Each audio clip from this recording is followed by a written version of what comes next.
All right, and we're back, guys. Got Mr. Ronnie here with me, and we are out and working in some reps outside. Yeah, and right now I think I'm just, always thinking about progression, right? Everything, guys, my whole life is about progression.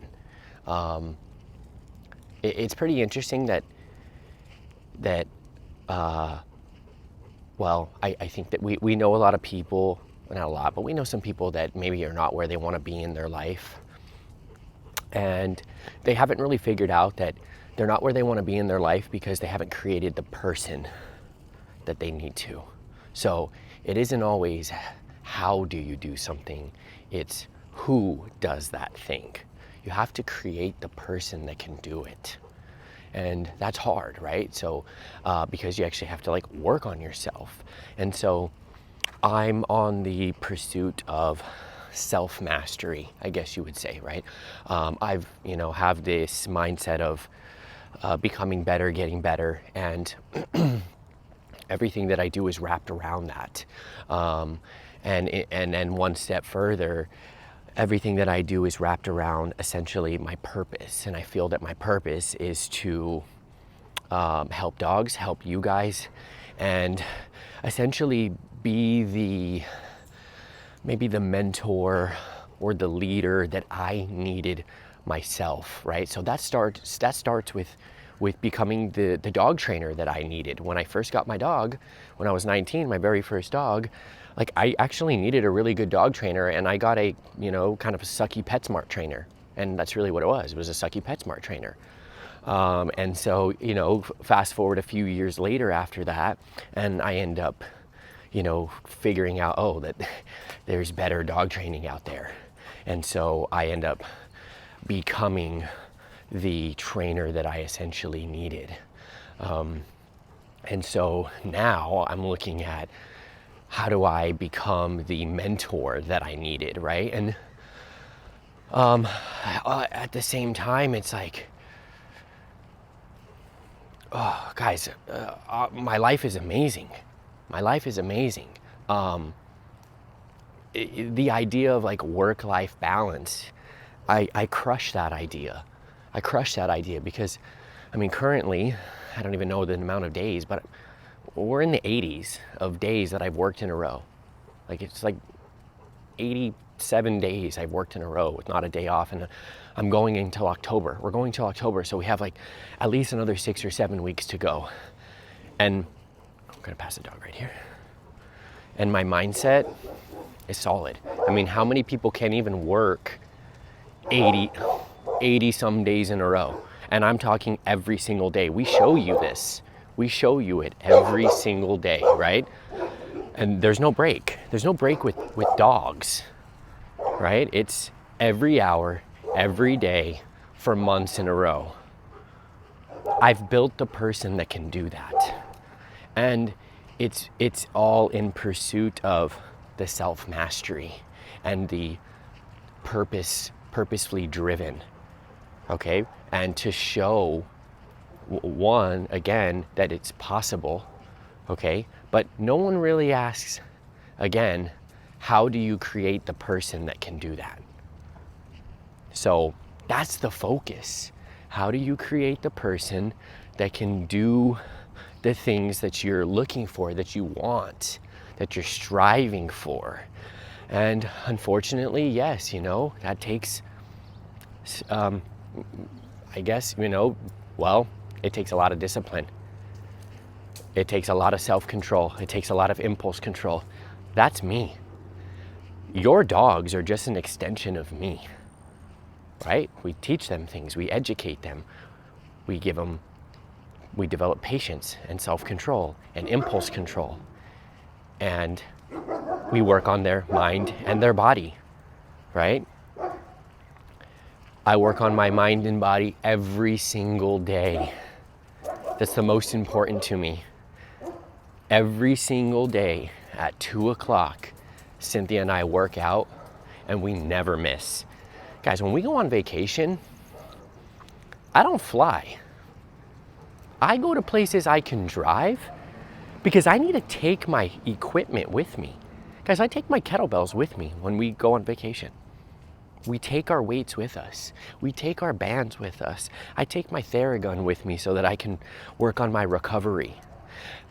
Guys, I take my Instant Pot with me so that I can cook my food. When we are in our hotel room or wherever, obviously we like to stay at Airbnbs also so we can have all that, space and whatnot that we need, kitchen and whatnot. But I take my Instant Pot so when we're in a hotel room, I can cook my food and stay on my diet.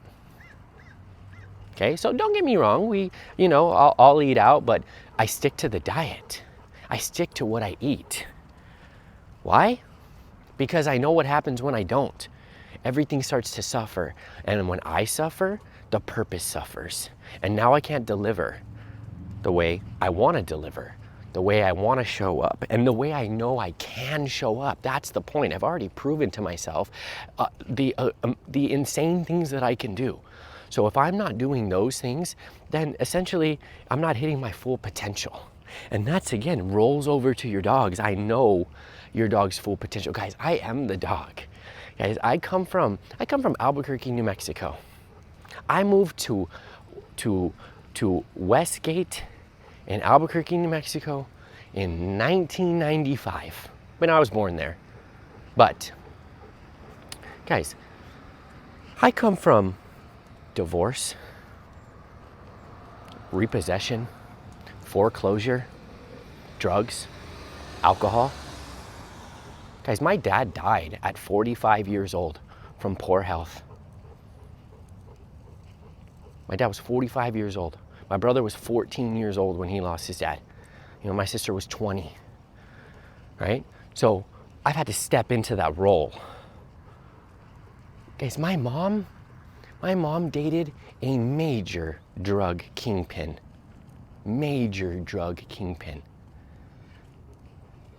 So I moved to California when I was 20 years old with no plan, my car full of clothes, and $1,300. That's it. That's all I had. I didn't even bring my dog. I didn't even bring Diesel because I didn't have a place for him yet. So I left my dog in Albuquerque while I drove my grandma's car. I drove my grandma's car with like 160,000 miles on it out here with $1,300 and just clothes. No plan. And then started to work on myself. Right? I had a foundation. I came from those, from what I just told you about, right? I came from EBT, WIC, like I said, foreclosures. I was the only one home when the tow truck pulled up to tow the vehicles away. I ran out. I said, I was driving that car to school. I was in high school. And it was like any day now, it was gonna get repoed. And I was the only one home because that was really how it was. Parents were gone. And here, sure enough, tow truck pulls up and I ran out and I said, can I just get my stuff out of the car? And they towed it away, right? My mom lost her house.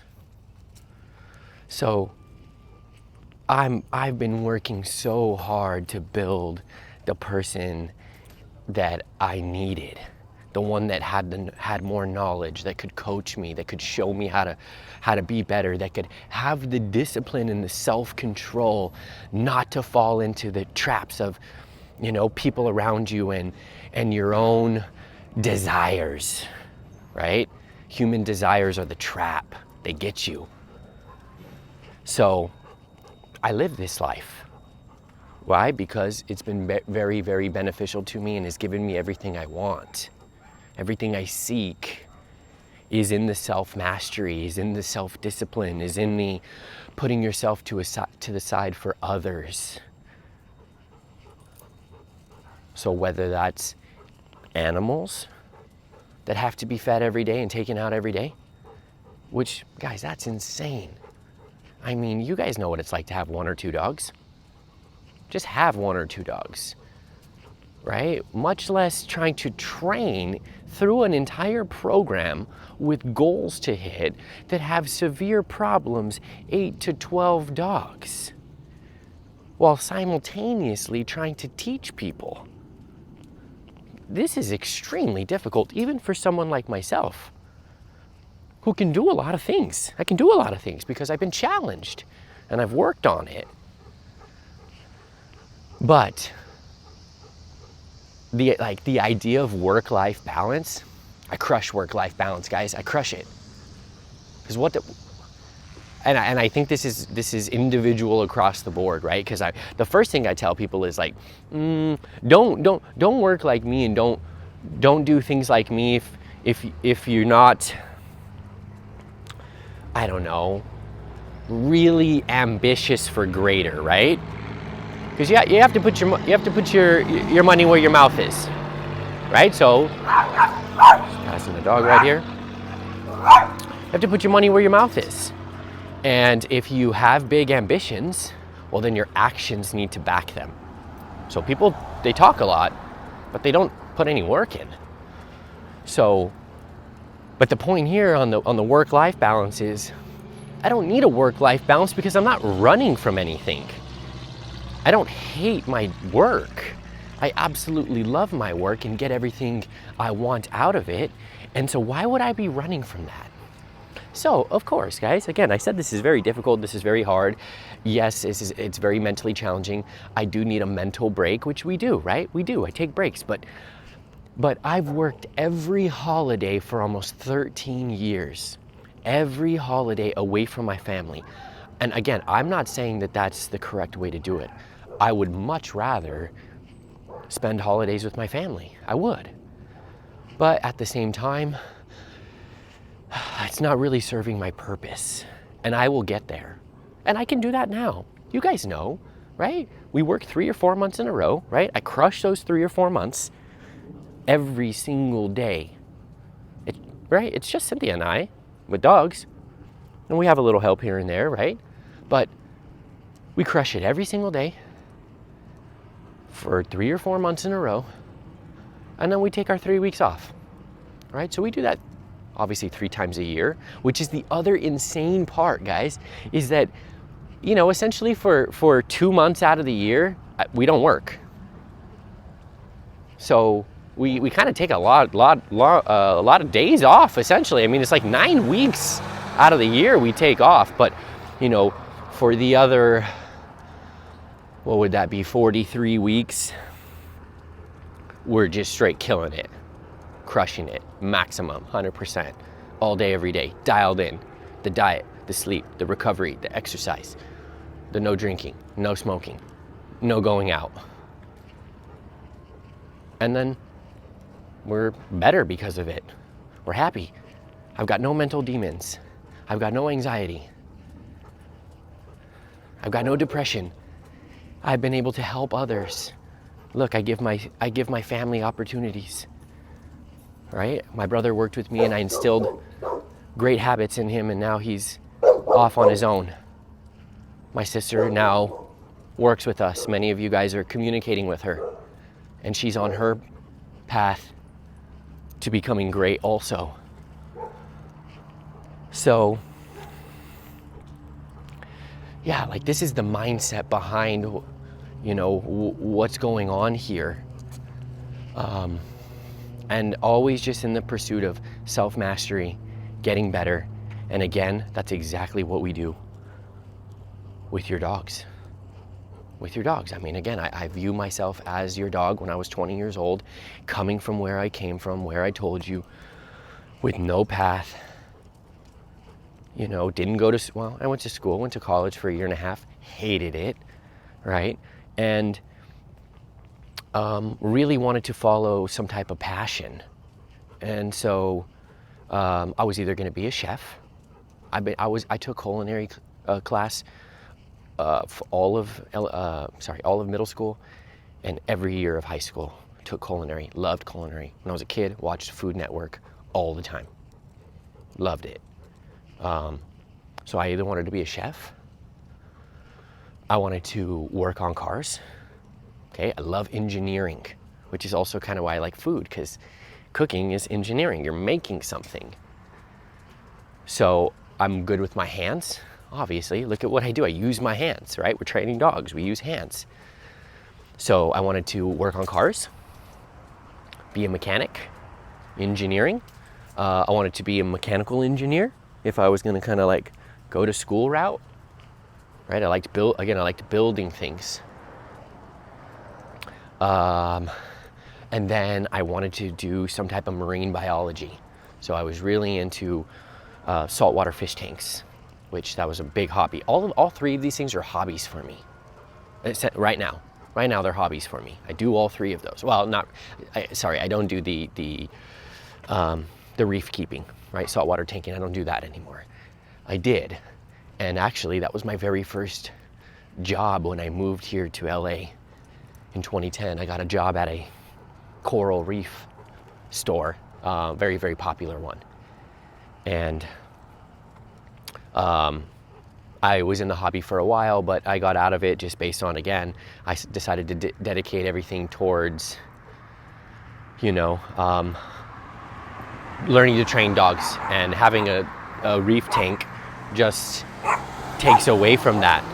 So just because it's another living thing that you have to care for. But I love that, right?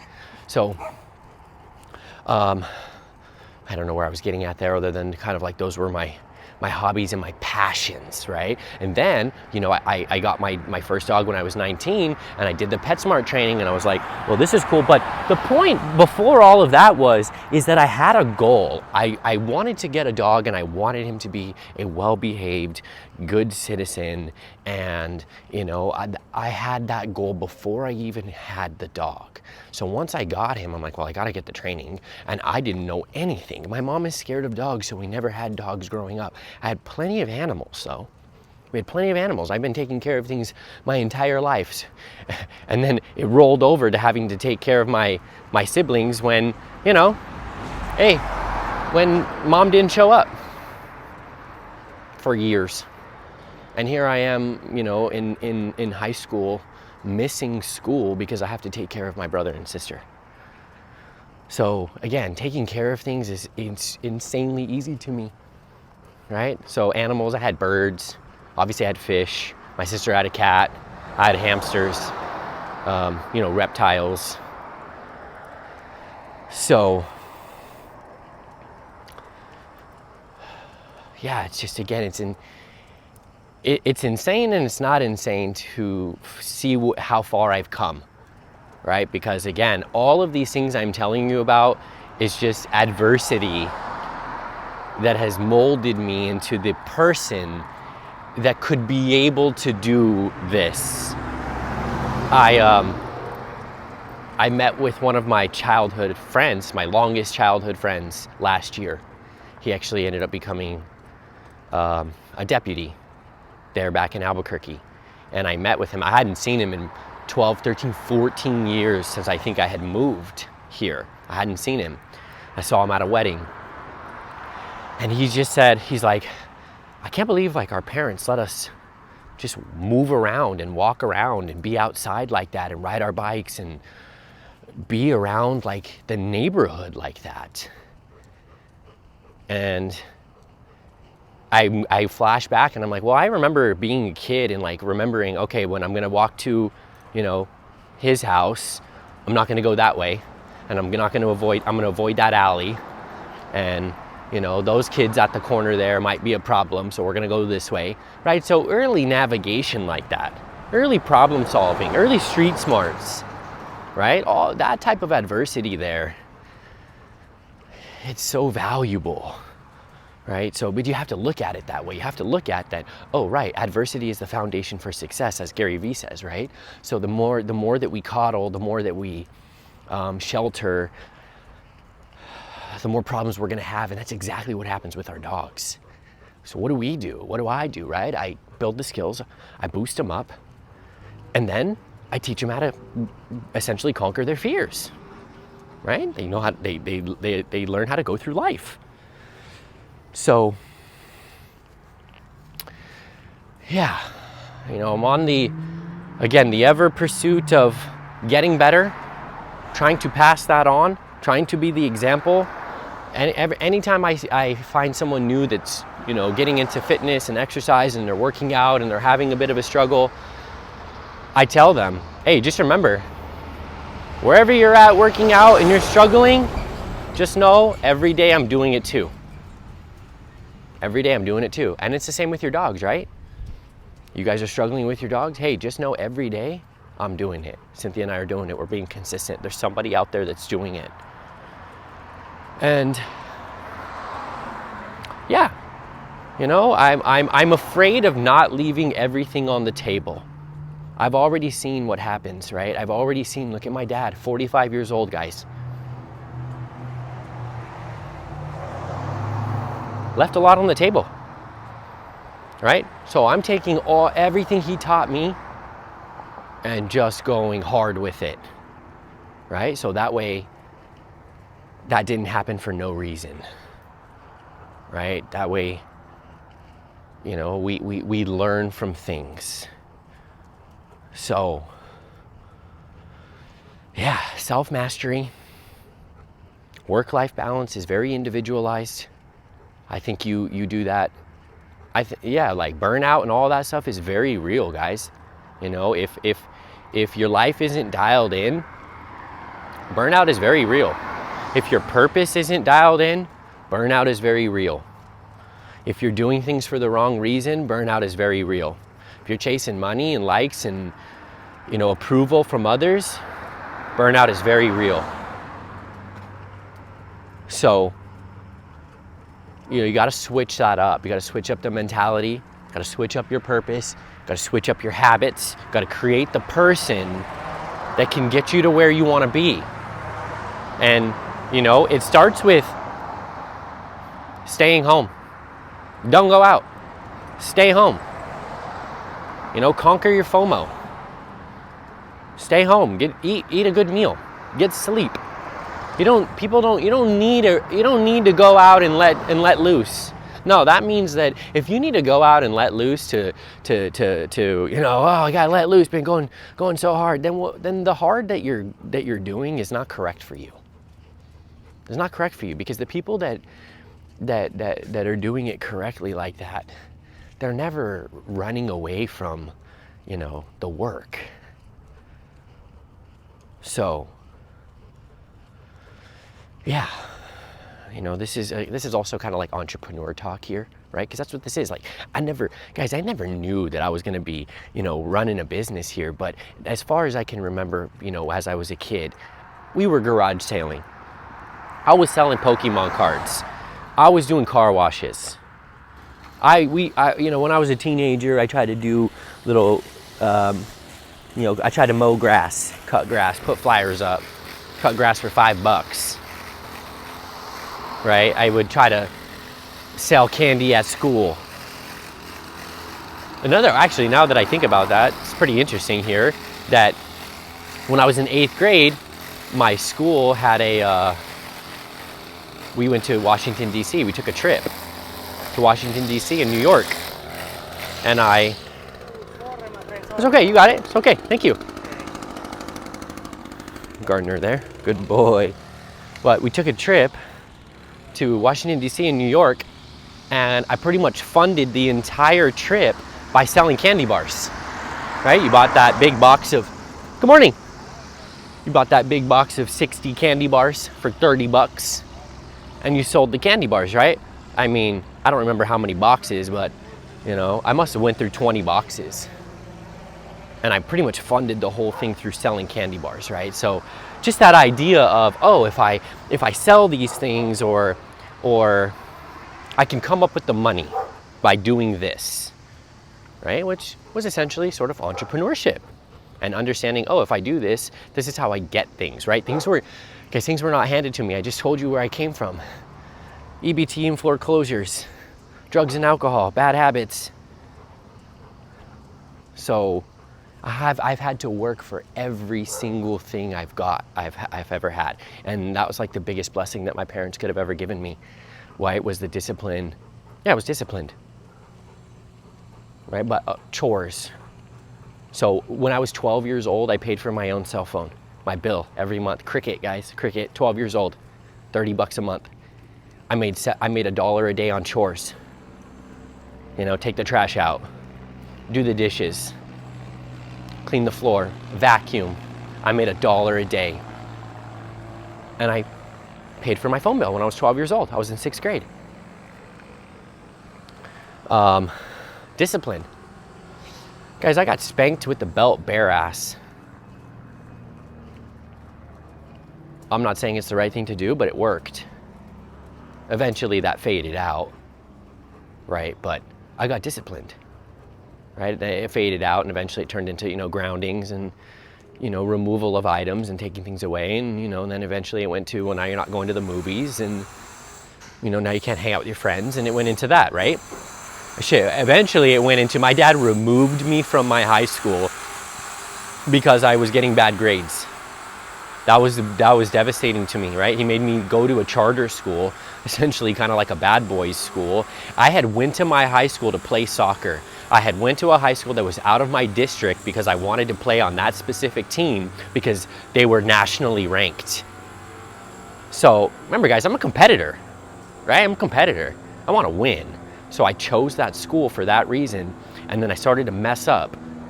And this is really when my parents were having a lot of problems and all this shit I'm talking about started to happen.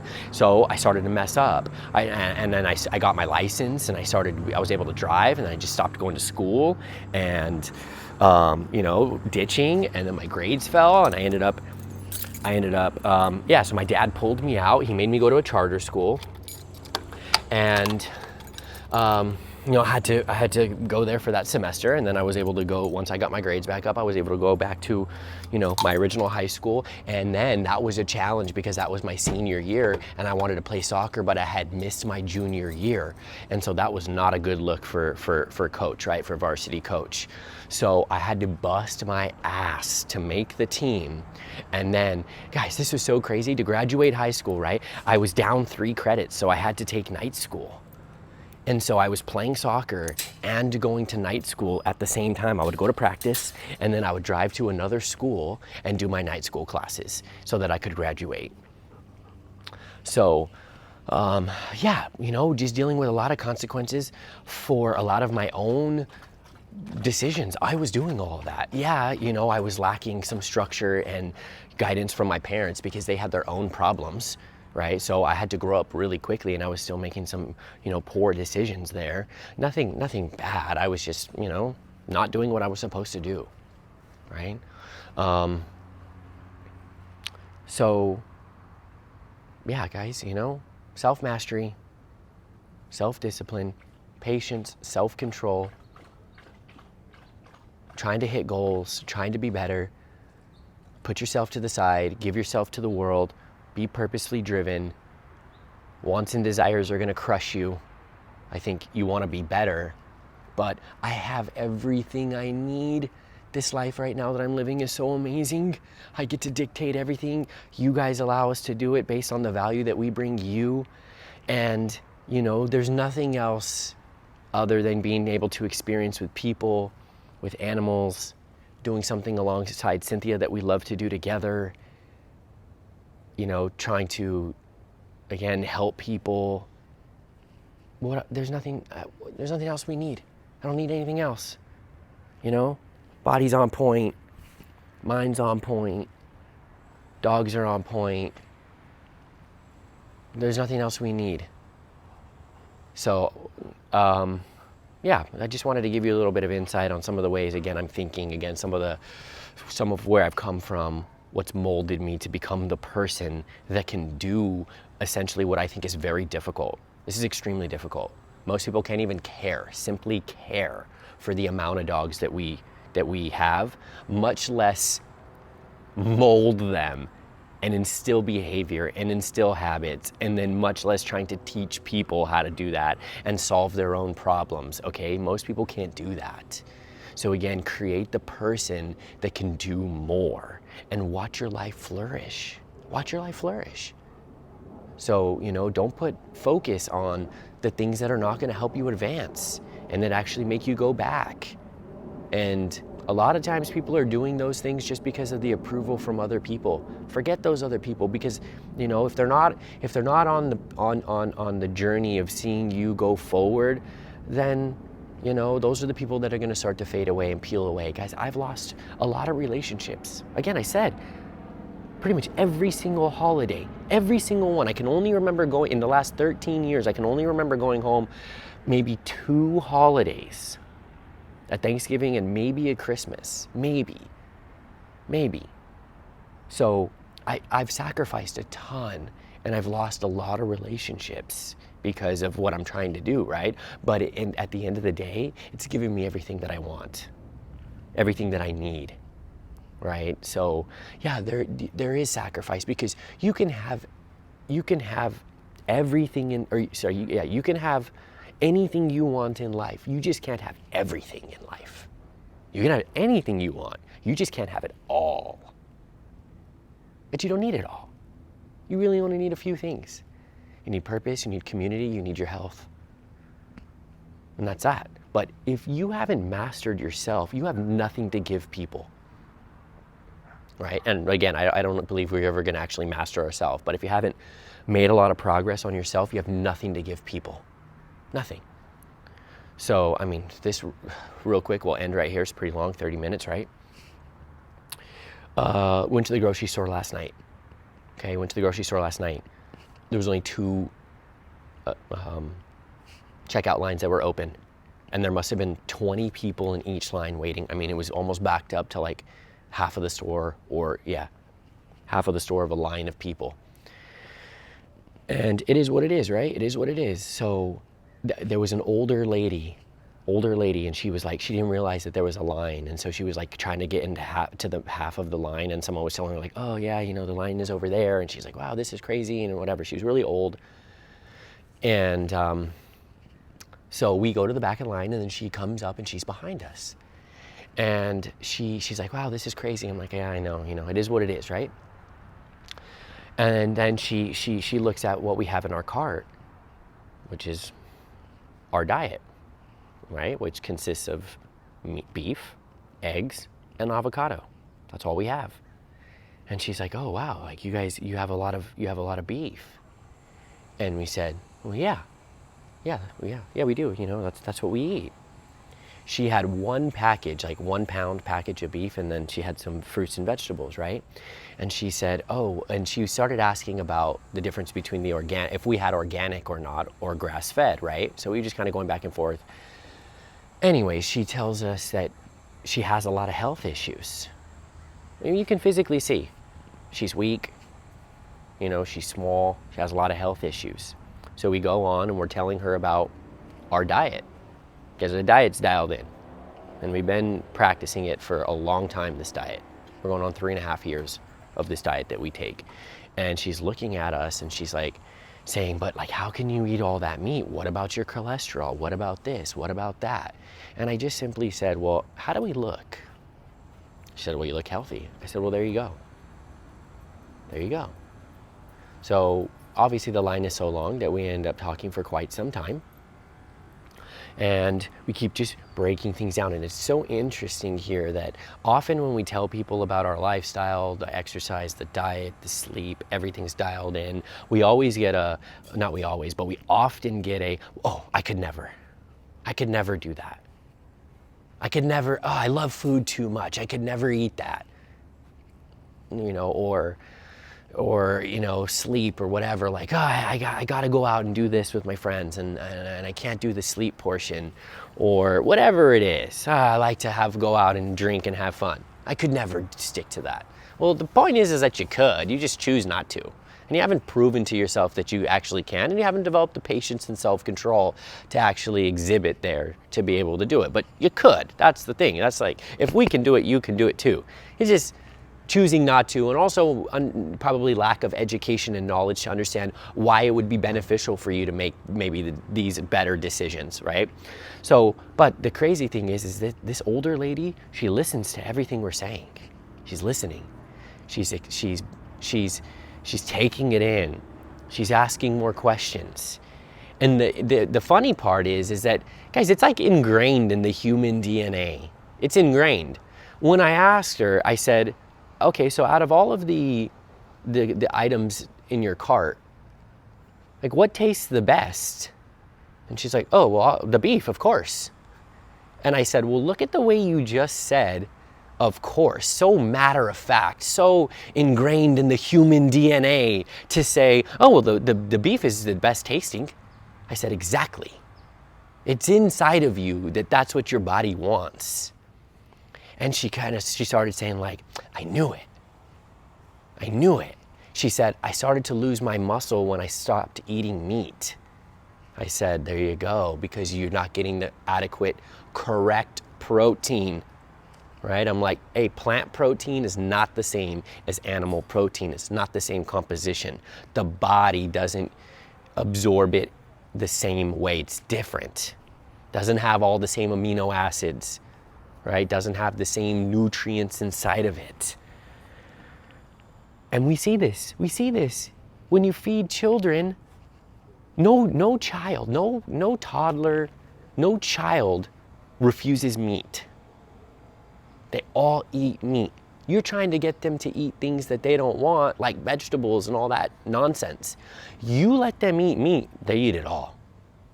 I've seen this. I fed it. I fed the meat to the child. And watch them. I've said, what do you want for breakfast? You want me to make you a hamburger patty and eggs? Yes, hamburger patty and eggs, yes. Excited, it's in the DNA. So what this older lady was so worried about was the cholesterol. She kept saying, oh, I have so many problems and my doctor tells me about the cholesterol and this and that and this. I said, it's not the same. It's not the same. You're an elevated LDL does not correlate to atherosclerosis, right? It doesn't equate. So, and this is also the crazy part of this is, well, this older lady, she just needed somebody to tell her the truth. And the crazy part was, again, I'm telling you, there's like 20 people in line. Everyone else behind us is kind of listening.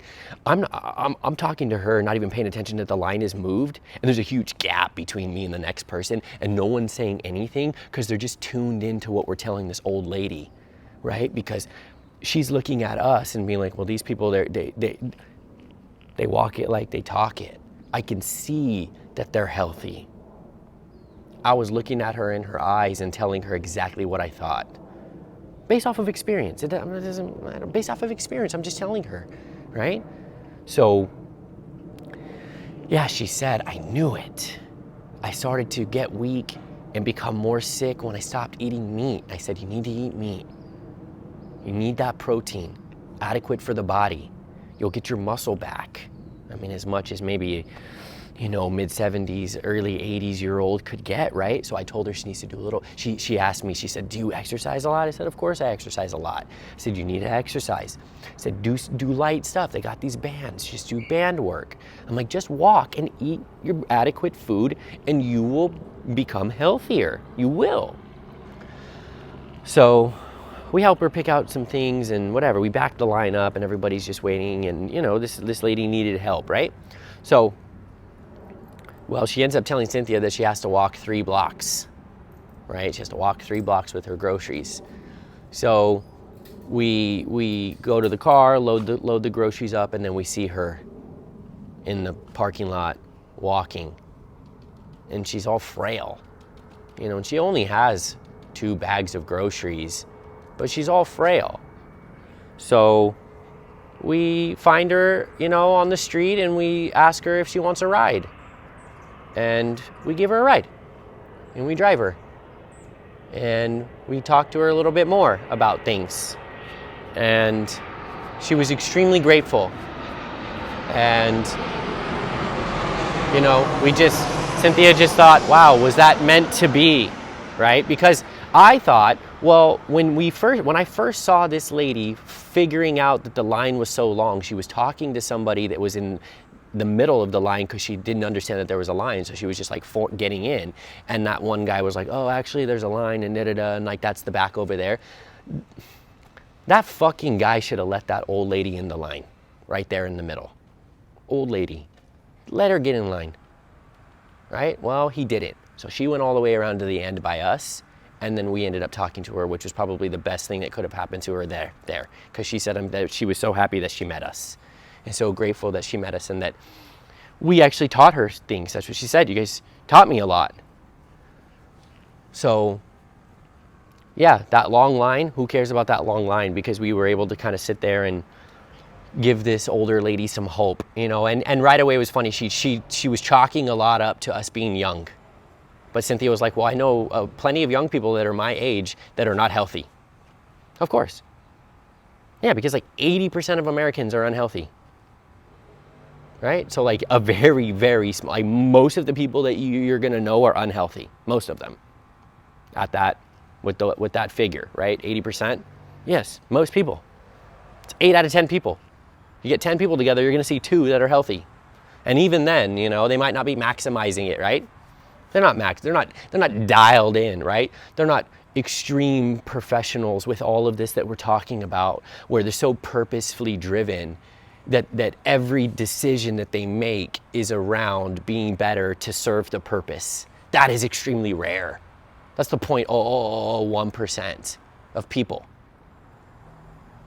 So yes, it was meant to be for us to talk to her and then find her outside also and say, hey, not only were we willing to give you that knowledge there, but we'll make sure that you don't break your back trying to walk 3-4 blocks, you know, just to take her niece the food. It wasn't even for her. It was for her niece, she said. So she was just walking to go get food for somebody else. And then she kind of became overlooked inside of the store, and we paid attention to her and, you know, tried to give her some knowledge. So yeah, that's what this is all about. That lady just wanted someone to talk to. That's it. It just so happened that she came across people who had some more valuable information and knowledge for her. That's it. So yeah, if nothing else, that was success. Yeah, but that was rooted in deep practitionership. The only way we were able to tell that lady and look at her in her eyes and tell her was from practitionership, doing it, implementing it, seeing how we feel, seeing how it works, seeing the results, day in, day out, sticking to it. So that's that.